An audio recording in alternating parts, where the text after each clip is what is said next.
Maka masuk kita ke poin berikutnya. Selain daripada hibah, ada namanya wasiat.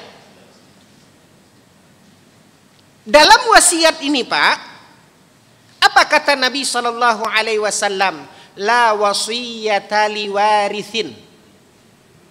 Tidak boleh wasiat itu kepada ahli waris. Itu dalam ketentuan agama Pak.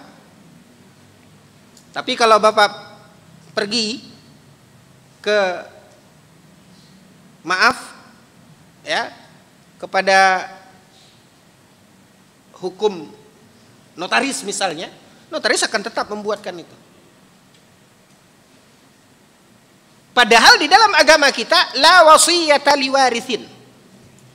Tidak boleh wasiat itu kepada ahli waris. Karena Bapak takut tadi, ya, begitu Bapak hibahkan, rumah besar, tanah banyak, harta banyak, Bapak menghabiskan hari tua di panti jompo. Nah, gitu. Karena takut itu, akhirnya Bapak tidak mau memberikan sekarang, tidak mau hibah, tapi waris. Kalau saya meninggal, rumah ini untuk si A, rumah di sana untuk si B, dibagi.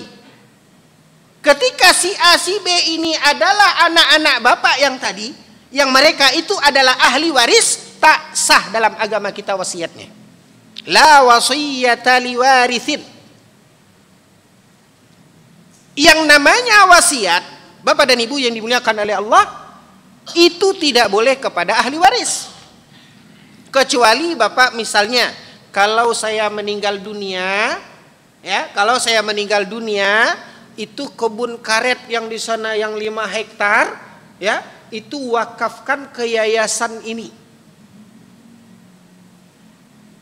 Yayasan itu atau seseorang tidak dari ahli waris, maka dia boleh untuk menerima wasiat.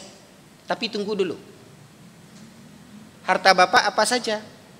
Ya, harta saya 5 hektar kebun karet, ya. Kemudian di sana ada ya sawah 1/4 hektar. Hanya itu, nggak ada yang lain. Nggak boleh. Karena ada ketentuan yang lain bahwasanya wasiat itu maksimal hanya 1/3. Kalau hibah tadi Pak, ada batasan bebas. Itu bedanya. Ya.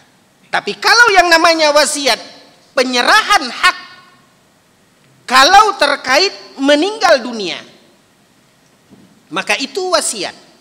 Maka ketentuannya tidak ada dan tidak boleh wasiat kepada ahli waris. Kalaupun itu tidak kepada ahli waris, maka maksimalnya hanya 1/3. Kata Nabi SAW, wathuluthu kathir. Maksimal 1/3, kata Nabi SAW. Tidak ada hibah ketika hidup. Dan tidak ada wasiat.